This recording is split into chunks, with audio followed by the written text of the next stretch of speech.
And then finally, I want to just give you a chance to not transition too fast. And so I'm going to pull out my chair, and always, unless we get too crowded in a class, but pretty much whenever I can, I will have you complete this by doing a short sitting connection. So always have a chair nearby for yourself. And where you want to sit on the chair is likely going to be somewhere more to the front, which is exactly what, when I was showing you in the last class, that you can do all of these movements in a chair. You want to have that sense of being forward in the chair so that your sit bones can kind of allow your pelvis to rock back and forth. You don't want to get your thighs too supported, because you won't allow that movement to happen. So very similar to this, like find a comfortable position where your pelvic bones, your sit bones can find that connection through the chair, and let your eyes close for a moment. Let your attention turn inward. Find your feet. These movements always build from the bottom up, because if you don't have a connection through your feet, through your surfaces, it's very hard for your body to orient itself. So just notice, where is the sense of connection through your feet, that it knows the ground is there. Just notice how much your legs and feet allow gravity to carry them into the floor, into the surfaces. And just notice the shape and the textures, the substance of your feet, perhaps the sense of the bones that are in them, and the sense of the ankle bones. And the feel of your calf and shin, both the soft tissue parts of it and the bony central cores, and how they are aware of each other to make up the sense of how you are in your legs at this moment. And there may be little shifts as you bring more awareness to these areas, and just allow whatever your body notices of how it wants to readjust as you get a little more information, including in your knees, how the bones meet with each other in your knees, through your thighs, through the femur bone, through the center of your thighs to your hip joints, and the muscles that make up your thigh. How much do those muscles know that those bones are there? And just let them feel how they are as a community, so that by the time you come to your pelvis, and just to allow whatever imagination you have of the shape of your pelvis to inform your sensory explorations, the sense of where the sit bones are providing a point of balance for your pelvis, that part that you've been rocking back and forth on, so that there's a sense of a center line, and the bowl of your pelvis is just there as part of you. That the spine coming up off the sacrum and tailbone starts to have each vertebrae just stacking a little bit, one on top of the other, through your lower back. And how do they want to find themselves in gravity, each vertebrae?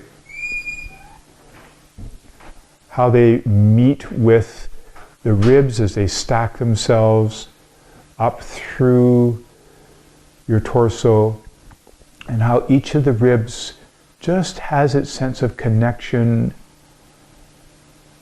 support. What is there of that awareness for you?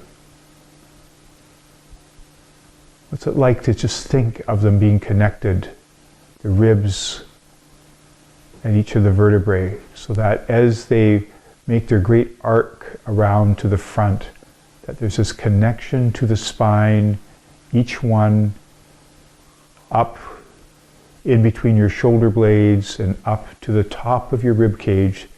Each vertebrae then transitions into the 7 cervical vertebrae of your neck. And just feeling how they want to stack, going through the arc of your neck until the top one meets with your head. And how does your head find itself on that stacking of vertebrae? How does that communication through the vertebrae of pelvis and its support through the vertebrae to your neck, and how it wants to find itself on that slightly more dynamic awareness of the connection between the two, and the shape of your cranium, the spaces in it, the openings for eyes, ears, mouth, nostrils. And then just coming to your shoulder blades and those triangular shapes and how they know that there is rib cage there. How much is that there for them?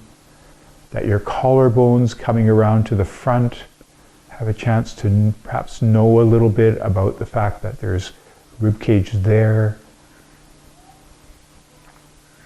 And that they are connected between the shoulder blade and the collarbones. Is kind of like a harness of resting onto the area of your rib cage. And that from that comes the connection through your shoulder joints, down through your arms, following the bone and the awareness of the soft tissues, through to your elbow joints, and then dividing the two bones through your forearms. And the sense of forearm going into the wrist.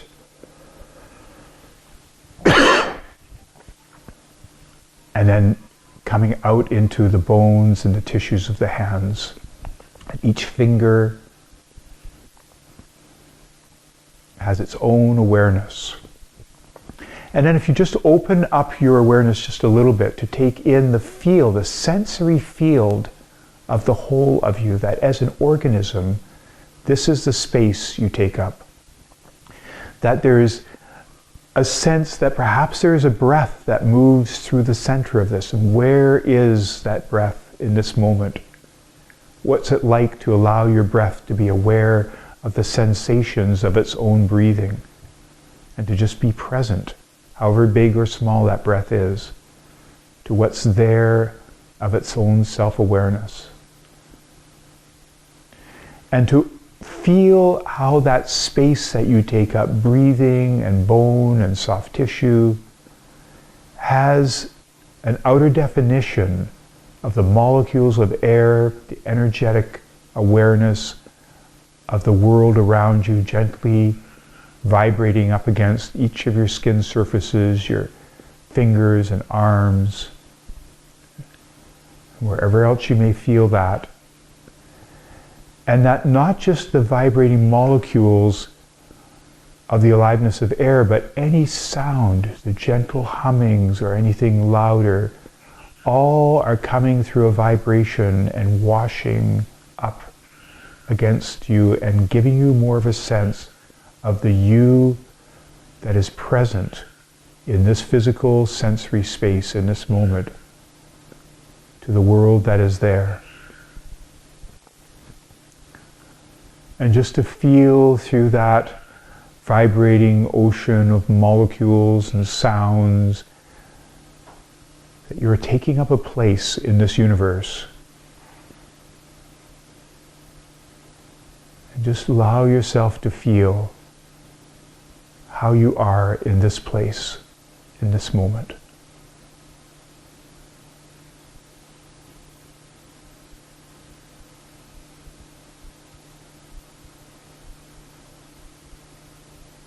That's where we'll come to an end for this evening.